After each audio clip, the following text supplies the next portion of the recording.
Mon prochain invité possède une feuille de route exceptionnelle. Il a une maîtrise en technologie biomédicale, il a un baccalauréat en sciences biochimiques, une maîtrise en sciences biochimiques, un doctorat du troisième cycle en biochimie.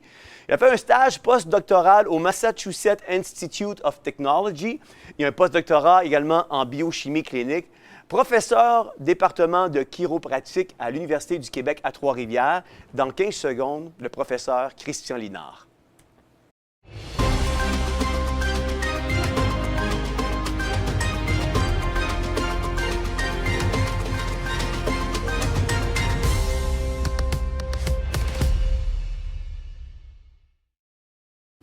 Bonsoir, professeur Linard. Bonsoir. Merci beaucoup d'avoir accepté l'invitation d'être présent avec nous ce soir sur l'émission de Théovox Actualité. On l'apprécie grandement. C'est moi qui vous remercie de votre invitation. Ça me fait plaisir.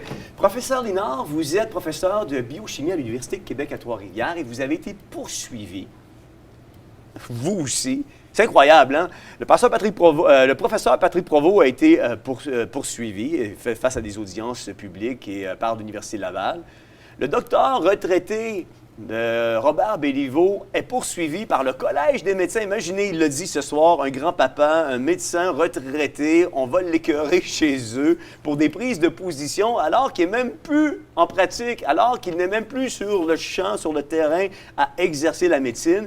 Et vous aussi, vous avez été poursuivi par votre ancien ordre professionnel, l'Ordre des chimistes du Québec, pour, selon eux, avoir porté atteinte à l'honneur de la profession. Et je rappellerai aux gens, alors que vous ne pratiquez plus la biochimie clinique depuis 2016, j'aimerais aussi souligner aux éditeurs que vous aviez reçu notamment la médaille du mérite du Conseil interprofessionnel du Québec, qu'on appelle communément le CIQ, en septembre 2012. Vous aviez été honoré à l'occasion du colloque de l'Ordre des chimistes du Québec, ordre qui vous poursuit ou que vous poursuivait l'année dernière et pour laquelle vous avez eu un procès l'année dernière. Qu'est-ce qui a poussé, professeur Linard, l'Ordre des chimistes du Québec à entamer une poursuite contre vous? La poursuite a commencé il y a bien longtemps parce qu'à un certain moment, avec Mme Henkel, elle avait ouvert un laboratoire d'analyse des allergies alimentaires, qu'elle appelait le LSIA, Laboratoire scientifique d'intolérance alimentaire, mais c'était plutôt les allergies alimentaires de type 3 retardées à IgG. IgG qui veut dire? Immunoglobuline G. OK. Okay. Et là, donc elle m'avait appelé pour diriger, pour être son directeur scientifique, pour améliorer le laboratoire, ouvrir d'autres analyses, etc. Et ça marchait très bien. On avait un rayonnement à travers le monde. On avait même des échantillons qui venaient de Singapour, donc qui traversaient toute la planète pour arriver chez nous. On avait des témoignages à tous les jours. Je vais faire court. Qu'est-ce qu'on faisait? On regardait la présence d'anticorps anti-différents types d'aliments, jusqu'à peu près 300 en gros, chez les individus. Donc on prenait un échantillon toujours sur une ordonnance médicale, donc il y avait des médecins qui prescrivaient une ordonnance médicale, on exécutait l'analyse et à ce moment-là, donc si on voyait des anticorps dirigés contre par exemple tel ou tel aliment, on conseillait, donc, parce que c'était un kit allemand qui conseillait de retirer cet aliment pendant un certain temps. Et on s'apercevait qu'il y avait énormément d'avantages. Beaucoup de gens qui avaient des problèmes de santé voyaient leur santé s'améliorer. Et on a même eu des témoignages où les personnes disaient que c'était miraculeux. Il y avait des personnes qui avaient dû quitter leur emploi, étaient mis en congé d'invalidité indéfinie et en désespoir de cause, on testait, on regardait et on vu que ça marchait bien. Alors il faut savoir aussi que cette analyse qu'on faisait de doser la présence d'anticorps anti-aliments était appuyée par la littérature scientifique. Donc il y avait des principes qui avaient montré et qui sont toujours en développement. Donc on montrait qu'il y avait une base qu'on appelle un leaky gut syndrome, ça veut dire une hyperperméabilité du tube digestif, et puis d'autre part, cette hyperperméabilité provoquait, donc il y avait une rentrée de corps étrangers dans le système sanguin, et le système immunitaire voyait donc des protéines étrangères, autres que le soi, et déclenchait des anticorps. Et donc des gens, en suivant, suite à l'analyse des recommandations, voyaient leur vie s'améliorer de façon extraordinaire. Il y en avait on avait des témoignages tous les jours. Et là, ça a commencé à ennuyer. D'abord, on a vu les médecins spécialistes, par exemple gastro-entérologues, immunologues, rhumatologues, qui avaient écrit dans les journaux que c'était une analyse qui coûtait cher, mais qui ne servait pas à grand-chose. Okay? Et ils ont commencé petit à petit à intimider, donc l'ordre des médecins cette fois-ci, à intimider leurs membres. Évidemment, quand vous êtes inspecté, une inspection professionnelle constante, et puis qu'on insiste, donc on vous dit voilà, donnez-moi les documents, le dossier des patients que vous avez prescrit une analyse d'intolérance d'allergie alimentaire de type 3 à IgG, tout de suite les médecins se sont rendus compte et en plus le collège des médecins avait publié que c'était une analyse qui ne servait à rien, que ça coûtait cher, c'était tout. Puis c'est ça qui vous a conduit à un procès de par non, votre... ça n'a pas été tout de suite. Alors ce qui s'est passé, c'est que suite à ça, les médecins du Québec ne prescrivaient plus cette analyse. Mais le laboratoire continuait à fonctionner. Pourquoi? Parce qu'on avait une distribution, une reconnaissance non seulement américaine, mais donc dans les pays même en Asie. Et ça ne plaisait pas. Ça ne plaisait pas. Et puis, bon, le collège des médecins ne savait rien faire directement contre moi. Et donc, à ce moment-là, ce que j'ai vu, on a pu embêter les membres du collège des médecins, mais moi, j'ai été embêté par mon collège, par mon ordre professionnel. Ouais. Et qui a commencé à investiguer et me dire pourquoi vous faites ces analyses, ce n'est pas supporté par la science. Je leur ai répondu avec des articles scientifiques.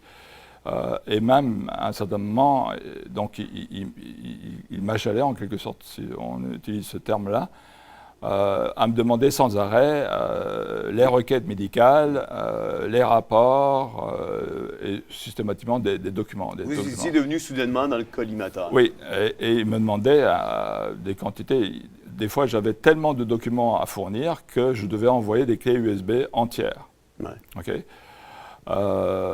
Et là, à un certain moment, ils m'ont demandé l'ordre, même si je donnais des articles scientifiques, etc., eux, à un certain moment, ils avaient pris 2 experts que je ne connais toujours pas et qui avaient dit en 10 lignes, tout ce que vous dites, c'est faux. Okay. Et donc j'avais répondu, ils donnaient, ces experts de l'ordre des médecins, des chimistes, ne donnaient aucune référence scientifique. C'était des injonctions, ça c'est ça, ça c'est ça, c'est ça, donc tout ce que je disais c'était faux. Alors moi je leur ai répondu en arguant et en donnant plein d'articles scientifiques et sérieux, avec des comités de pairs, etc. Et puis, ils ont continué à m'investiguer, et puis à un certain moment, ils m'ont dit, si vous continuez à faire ces analyses, on vous met en conseil de discipline.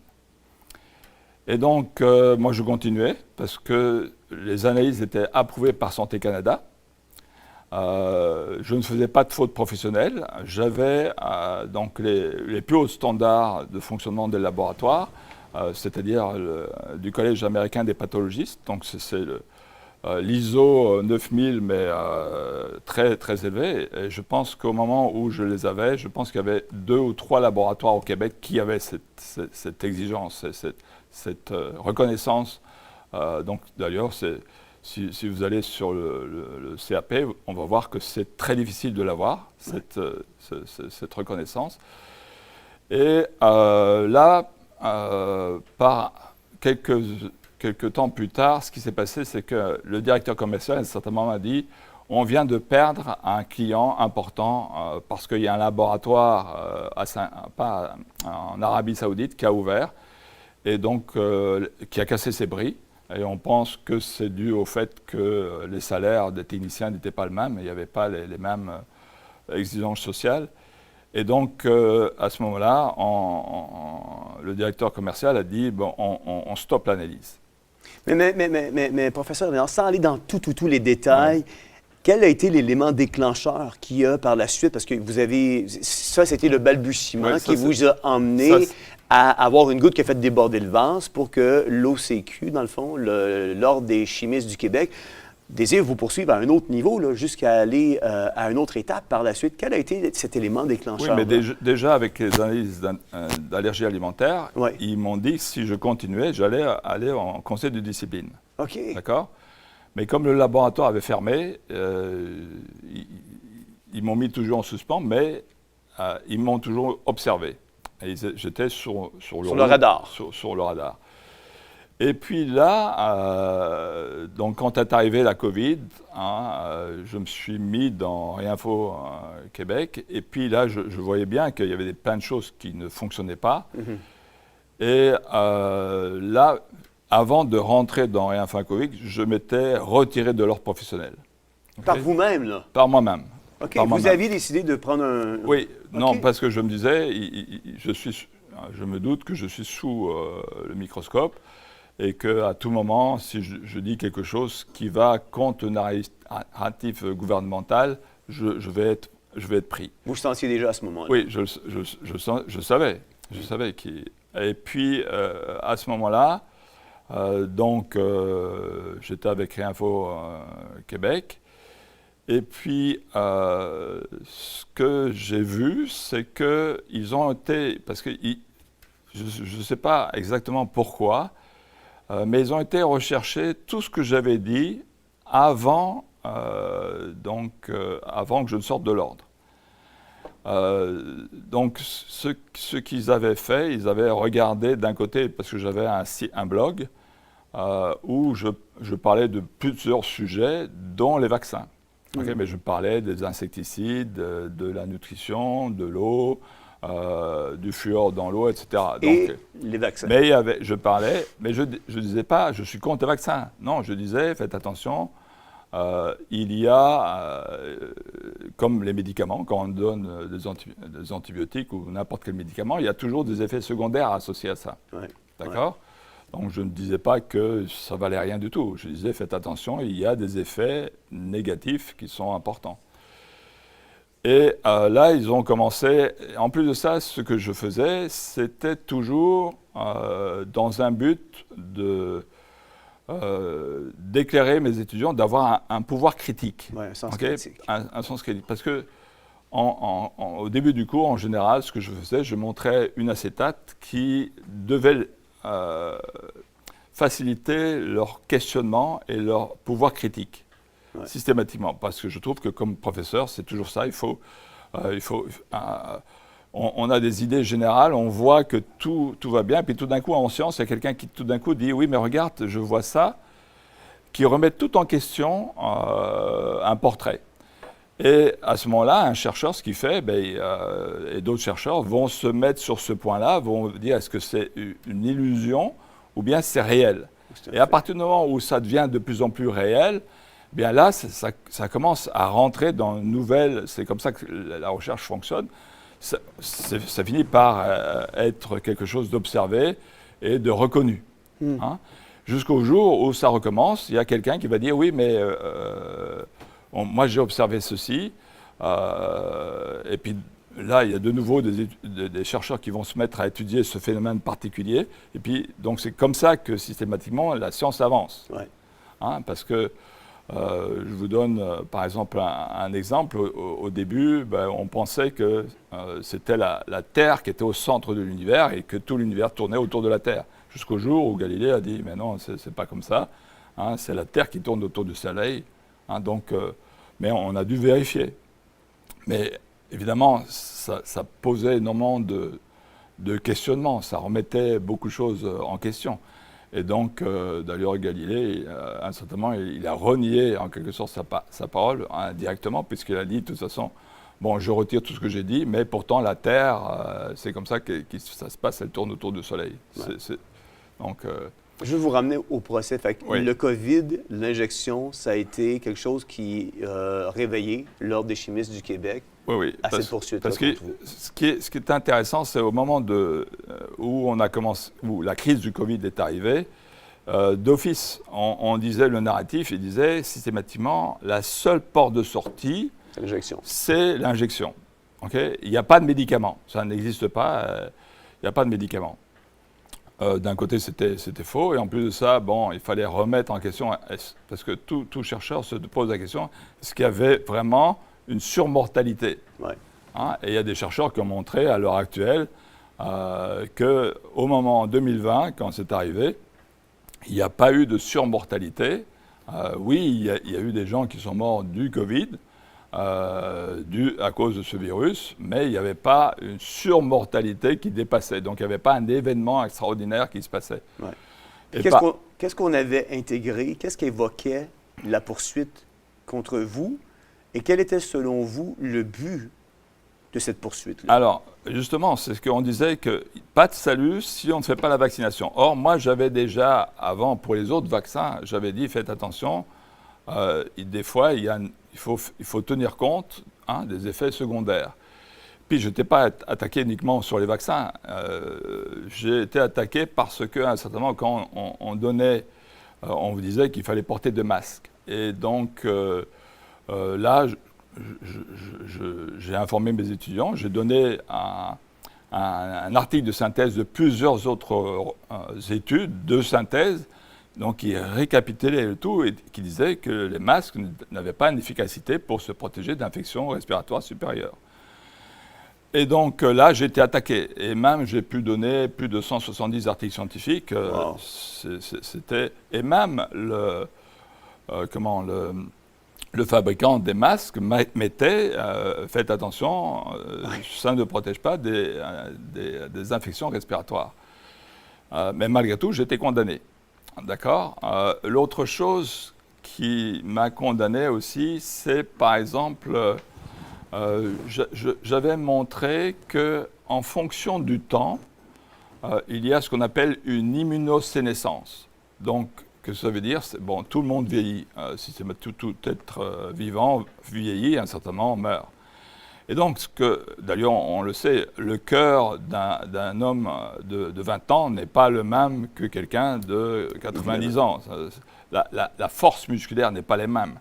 Mais pour le système immunitaire, c'est la même chose. Donc, la force du système immunitaire va diminuer en fonction du temps. D'ailleurs, on le voit, la capacité à faire des anticorps va diminuer quand on donne des antigènes étrangers. Et là, j'ai été condamné aussi. Vous avez été condamné à combien de chefs d'accusation contre vous? C'est toujours ce qu'on essaie de faire pour démolir quelqu'un, c'est augmenter le plus possible le nombre de chefs d'accusation. Okay? Donc j'en avais 11. 11. Et tous en lien avec le COVID?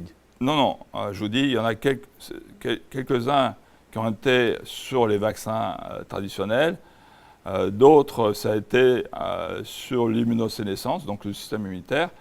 Les masques, et puis j'ai eu un chef d'accusation, c'était un peu particulier, où j'avais montré, enfin c'était un article scientifique d'un chercheur de haut niveau aux États-Unis, Dr. Longo, professeur Longo, qui avait montré que pour contrer en quelque sorte ces effets secondaires d'une chimiothérapie, il avait remarqué, et à la fois chez l'animal et même chez l'homme, qu'en prenant un jeûne, uniquement au moment de la chimiothérapie, qu'est-ce qui se passait? Les effets secondaires ressentis par l'individu avaient diminué. Okay? Et ils ont recadré mon message, parce que j'avais marqué dans le titre, le jeûne aussi efficace que la chimiothérapie. Mais en bas, j'expliquais que c'était pas qu'il ne fallait pas arrêter la chimiothérapie. C'était associer le jeûne, et j'expliquais pourquoi le jeûne, en utilisant les articles scientifiques, notamment de ces chercheurs. Et par après, ça a continué. Hein. Donc maintenant, c'est bien admis. Vous avez été condamné à combien en fait d'amende concernant tous ces chefs d'accusation, en lien avec tous ces chefs d'accusation? Alors, au total, c'est à 11 000 $ pour 3 chefs d'accusation. Et puis pour les 8 autres, j'ai eu une radiation d'1 année. Okay. Alors vous allez me dire, oui, je ne suis plus membre de l'ordre, donc ça ne devrait plus me toucher. Mais en fait, ce qu'ils veulent me montrer, c'est une jurisprudence pour les autres professionnels, et pas uniquement les professionnels rattachés à l'Ordre des chimistes du Québec, mais à l'ensemble des professionnels.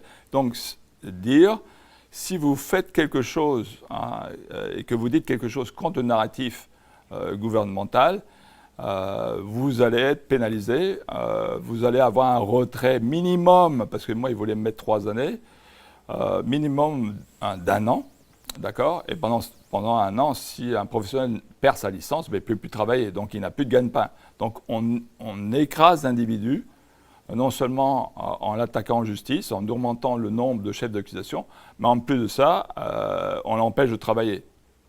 Et donc à ce moment-là, il ne gagne plus sa vie. Mais ce qui moi, me fait toujours mal au cœur, c'est de voir que non seulement on attaque le professionnel, on empêche qu'il gagne sa vie, mais très souvent, le professionnel, il a une épouse, il a des enfants, un conjoint, et donc, indirectement, on attaque aussi des innocents. Okay? Donc moi, je trouve ça, d'ailleurs, on le voit, par exemple, pour mon collègue Patrick Provost, ouais. Non seulement lui est attaqué, mais son épouse est attaquée, ses enfants sont attaqués, ouais. Ses étudiants sont attaqués indirectement. Alors, donc, c'est quoi le rôle de l'ordre professionnel? Mais normalement, c'est assurer en quelque sorte que le professionnel fonctionne, qui donne une qualité donc de service à la population. D'ailleurs, moi, il ne m'attaque pas sur la qualité de service que j'ai donné, c'est sur la déontologie. D'accord? Donc j'ai en quelque sorte déshonoré l'ordre. D'accord, avec mes propos. Donc c'est une question de mots, ce n'est pas une question de service à la population. Alors là, moi je me demandais, je me dis, mais comment j'ai pu déshonorer l'ordre? Alors que j'ai été honoré par l'ordre quelques années au préalable. Et puis même pas ça, mais pendant tout le temps que j'étais en enquête, j'étais utilisé par eux-mêmes, par même le syndic, comme expert. C'est incroyable. Insensé. Ah oui. Okay, donc, et puis à un certain moment, et d'ailleurs, au moment où j'ai vu qu'il m'attaquait, je me suis retourné, je me suis retiré de tous les... parce que j'étais membre donc de plusieurs comités de l'ordre des chimistes, et je me suis retiré de tout. Ouais. Est-ce que les ordres professionnels sont devenus au service d'intérêts privés?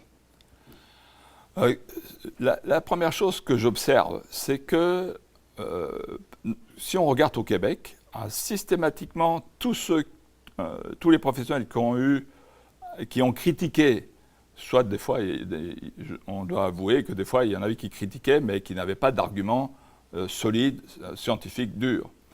Mais même ceux qui avaient une logique de discours, qui observaient, qui montraient qu'il y avait des problèmes, ils ont été attaqués.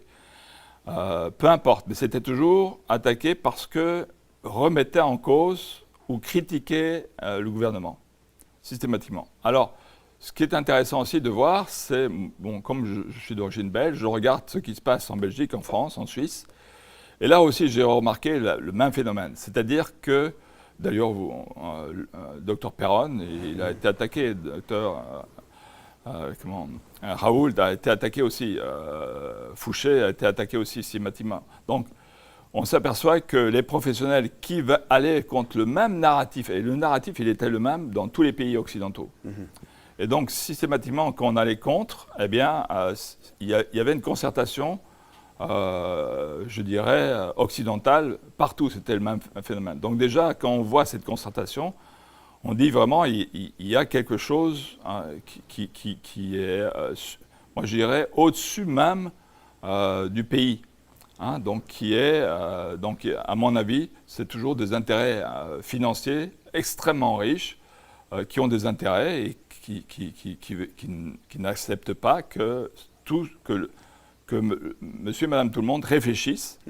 Et donc, à ce moment-là, on censure, on discrédite, on licencie, donc on congédie, on utilise tous les moyens pour taire cette voix contraire. Ouais. Dernière question en 30 secondes, on a déjà explosé le temps, professeur Lénard. Un professionnel aujourd'hui, vous avez répondu, mais je vais quand même vous la poser indirectement.